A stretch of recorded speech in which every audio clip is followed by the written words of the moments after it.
Remember Honolulu? As if any of us from the 81st Wildcats could forget it. Seems a lot longer than it really is since the days we played around here. Those 4 days at Waikiki, those Wahinis, if you got lucky. Of course, there were guys who'd rather go swimming. That's us. July 1944. Sleeping in the hot sun after all those rugged months of jungle training. Fat, sassy, and shaved. We thought then we knew all the answers. This came under the heading of morale building.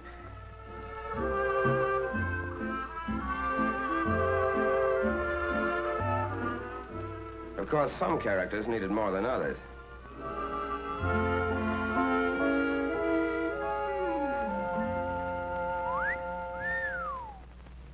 But while we were taking it easy, headquarters was doing its job.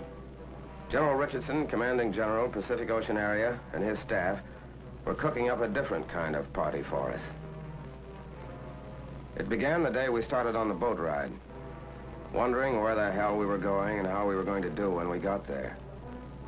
2 solid years of training in back of you, but training and climbing through the ropes on fight night are 2 different things. There were more than a couple of guys climbing that gangplank who were giving that subject their private attention. And we shoved off on our little excursion of about 6,000 miles over water.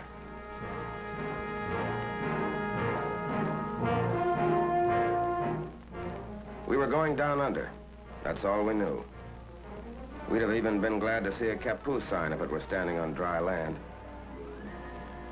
Every man with a cabin to himself. Picture of a guy getting fixed up to go to a concert.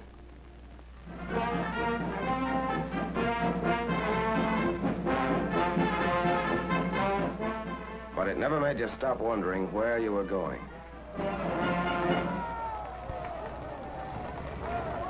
Time on our hands, so we figured out ways to spend it. With a few bucks thrown in for a side bet. One way of getting tired enough to climb into your bunk. Back the loser, bub?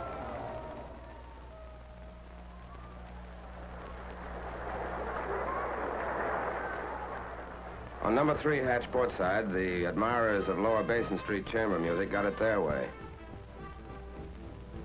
Remember Curly Miller? The boy could really go to town.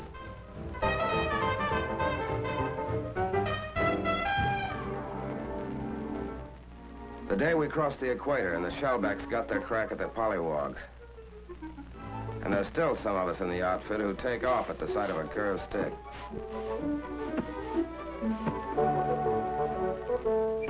No, brother, that is not beer. Clipped, goosed, slugged, and half drowned, but no beefs. The collar merchants fitted the general for size.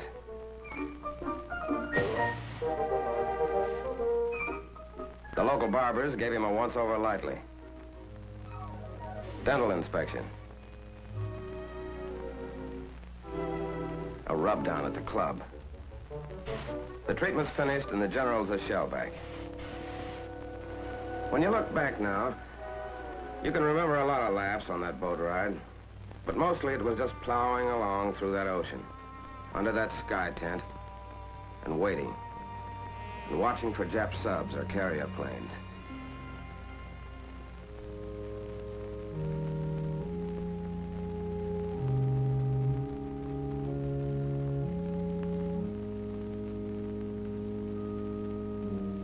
There was plenty of time for thinking.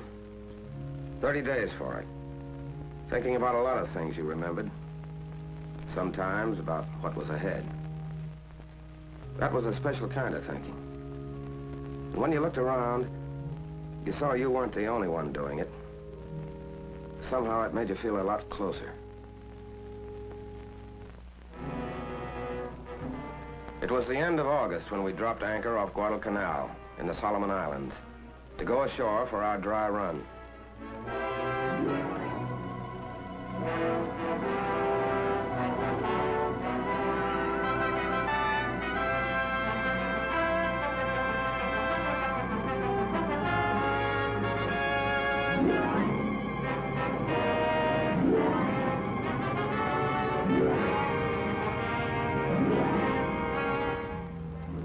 any Jap Capu signs on the beach. But when you hit it, you got that quick flash about the guys who were here ahead of us at Guadalcanal and the job they did. To look at it, you couldn't believe that beach had ever felt the bite of live ammo.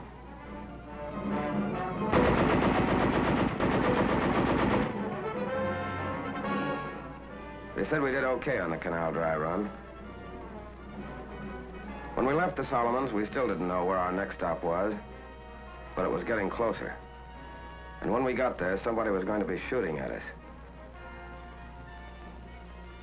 All hands. All hands. Now hear this. The objective of this task force is the Palau Islands, 8 degrees north of the equator and 530 miles east of the Philippines. By occupying these islands, we will complete the sealing off of the important Jap strongholds to the east. Truk, Ponape. We'll help protect General MacArthur's right flank when he strikes against the Philippines. General MacArthur? Back to the Philippines? But what was our job going to be exactly? Anguar. That's our job. Southernmost of the Palau group. About 3 square miles of limestone and coral. Japs got a lot of their phosphate here. Okay, what do we do? The 322nd hits Red Beach in the northeast. The 321st will land on Blue Beach. 323rd stands offshore in reserve. General Miller and Admiral Blandy knew that the Japs were expecting us in the south. We were going ashore through the choppy surf under the narrow beaches in the north. Fan out fast until the 2 beachheads joined up, then move down the island. This was finally it. What the last 2 years had been for. We had the training and we had the weapons.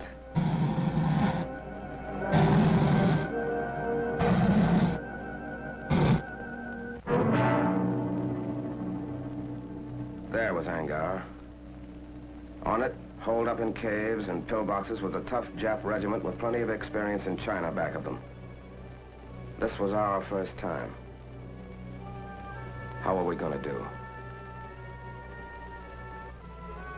Remember the morning of September 17th? The carriers opened the show.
Okay, first wave shove off. That's us. Let's go.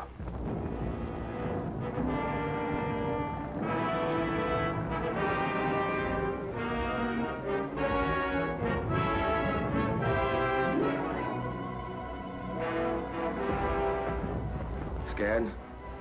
Who wasn't? At least the waiting's over.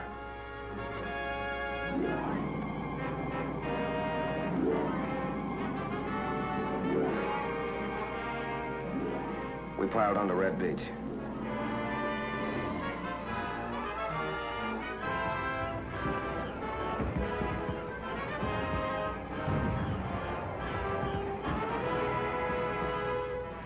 Grab it, brother. You'll need it.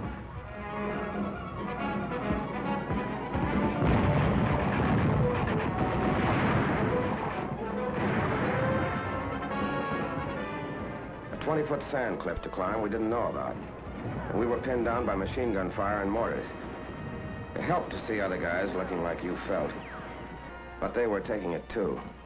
That helped more. Blue Beach. Machine gun fire wasn't so bad. Our planes knocked out their mortars.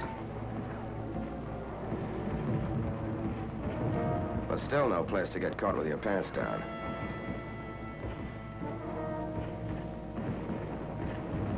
They had no regular defense line. They melted right into the ground. We had to blast or burn every damn last one of them out.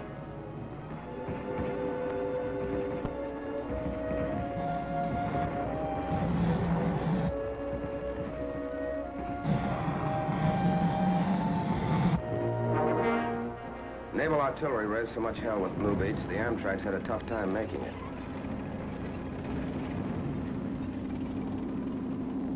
Back at Red Beach, things had got better. We were able to move in off the beach, which was also nicely torn up.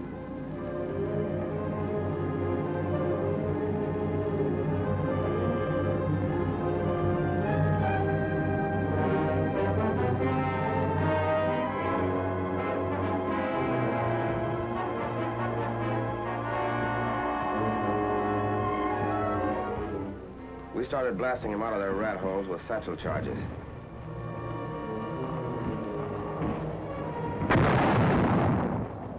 By H+1 hour, we had a combat intelligence center operating. But we couldn't locate anybody for intelligence to talk to. They wouldn't come out alive.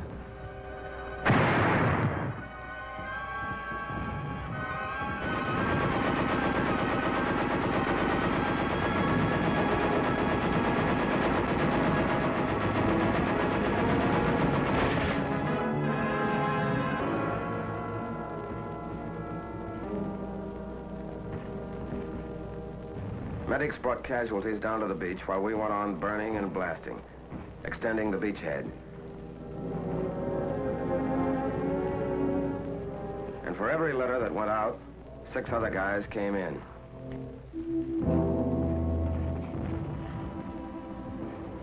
As soon as we had a good toehold, landing craft started delivering in back of us, building up an ammo dump.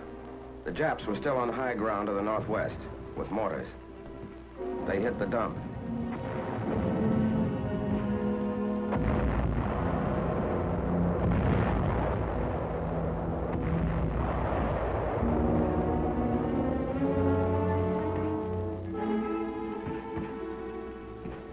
We saved most of it.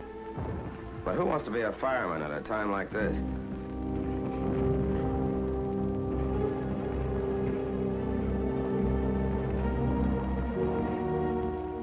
General Miller came ashore the next morning to get a first-hand look at the scoreboard. It was no setup. Inland, the Japs were acting tough. We'd had snipers and mortars on us all that first night. Plus, they're trying to infiltrate through the lines for some quiet knife work. That second morning, we were behind schedule. Red and blue beachheads still weren't joined up. But we kept slugging until we did join up.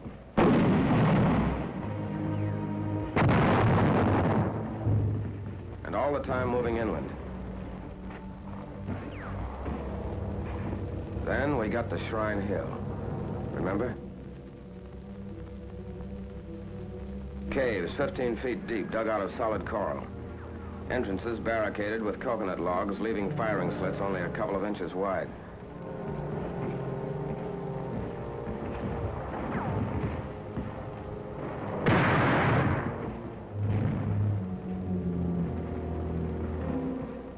They were tough monkeys. There'd still be some of them in there firing even after you'd put a 25-pound satchel charge under them.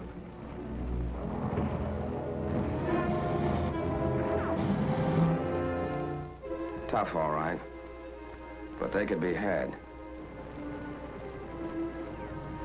So we took Shrine Hill, one place where they wouldn't pray to their ancestors anymore. Then we got to Saipan Town. What was left of it.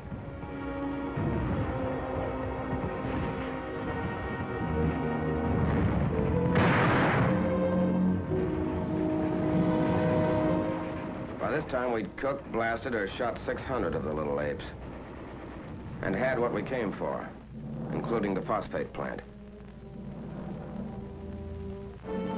These phosphate diggings, about the best in all the Jap-mandated islands, were out of business at this stand permanently.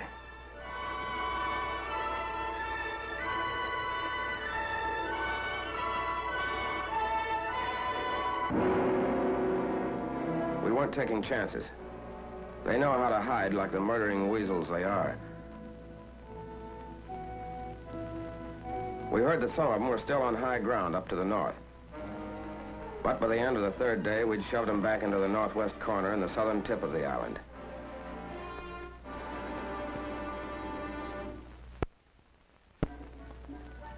The first chance to let down in 3 days.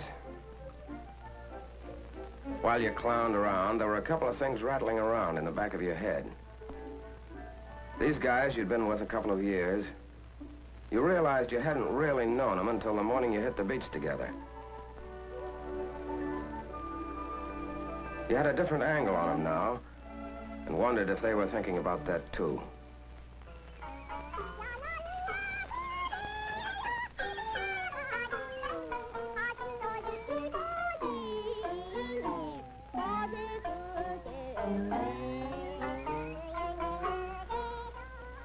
While all of this had been going on, our 321st pulled out for Peleliu Island, 6 miles to the northeast. The 1st Marines were finding it heavy going up there. The 321st went up to give them a hand.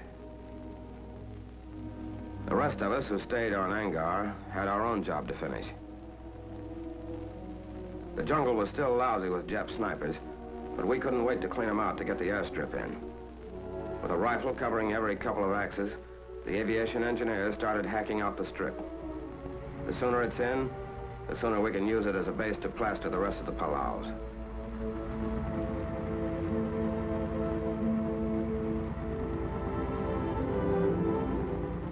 Not quite right for a B-29 yet, but recon planes could start to use it, and did.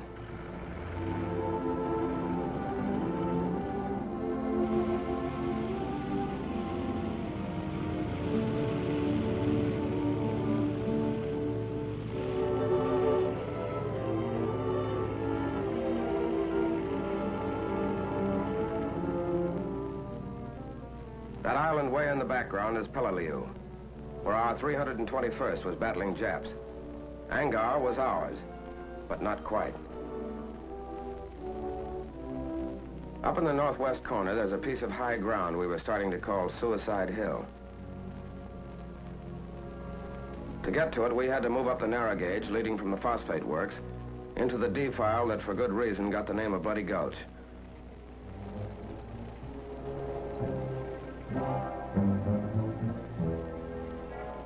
There were plenty of Jap machine guns and snipers up there, too. A Jap 75, mounted on rails, kept poking out, firing, and pulling back into a cave. We couldn't see what the hell was going on up ahead, but the tanks could. They were checking with each other over the radio. Vincennes, repeat your last transmission. I did not hear. Over. I said we're stopped by enemy fire at the head of the gulch. Sea breeze, I think it's sea breeze, just got hit up ahead. Vincennes, this is Boober. I'm pulling Cherry back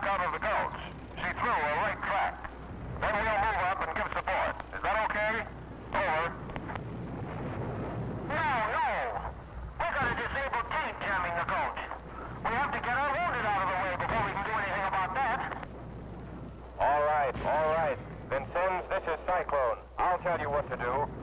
After the wounded are removed, use your gun to blast that tank out of the road. Over. Okay, I'll try that, but it may take a lot of AT. I suggest the infantry blast it out with satchel charges. Can a demolition squad get near enough? What about enemy fire? Over. They can get up there. They can get up there. We're under fire all right, but those litter bearers are working right in it. They're bringing those guys out with stuff kicking up all around them. Brother, what guts. All right, then. I'll contact infantry. As soon as our wounded are out of the gulch, we'll blast. Will any combat vehicle to the rear speak to me? Come in, please. Over. Okay, Cyclone. This is Kolkata. Over. I want you to warn all infantry in your vicinity to take cover. Get them off the rails. We're going to blast up ahead. Now, to any combat vehicle near there, pull back out of the way. Acknowledge. Acknowledge. I heard you, Cyclone. This is Rose. I'm right in there, but not too close.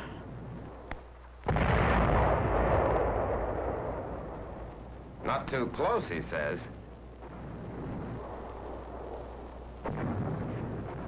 But the way is cleared now for the 2nd Battalion to move through the gulch. We were going to start a little encircling maneuver. So we split up. Some of us went up the rise to the right.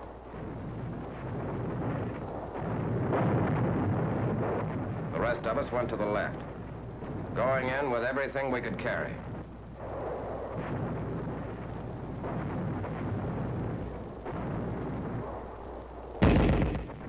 Yeah, and everything we could throw. It was going to be Suicide Hill for the Japs now. We had them really holed up now. We called back for mortars and 155s.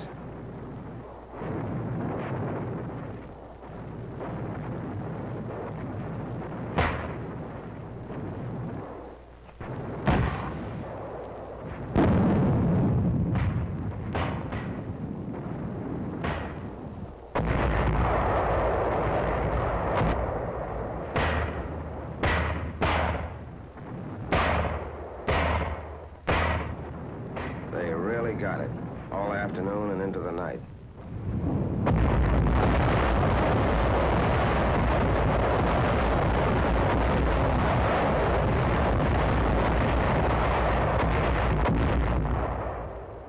That was the end of all real resistance on Anguar, and the end of our first fight. It had been no cinch. They'd poured everything they'd had on us, from 75s down. But we'd won our first battle. And we had a right now to call ourselves the 81st Wildcats.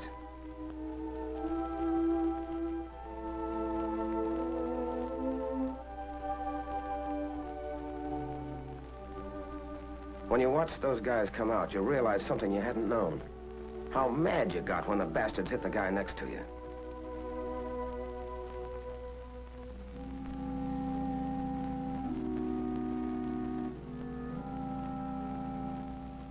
Colonel Venable, our regimental commander, was hit by that 75.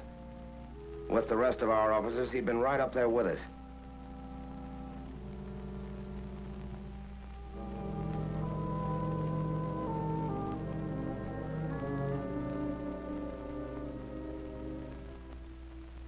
From the top down, the 81st had gone in and come out all right.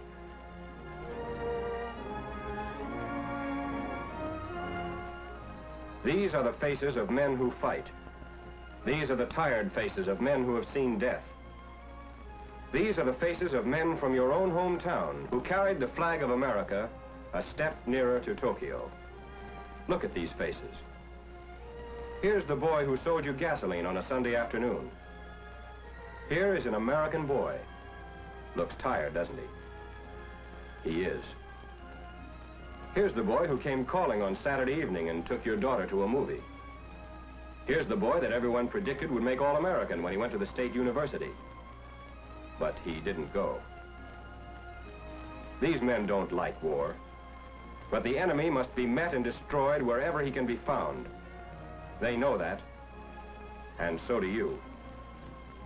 Are you doing everything you can to help them? Are you buying war bonds? Bonds that pay for the weapons with which they fight? Bonds that provide places for them to rest and hospitals in which their wounds may heal? Are you buying war bonds to the limit of your ability to ensure that a strong and worthwhile America will be waiting when these men return?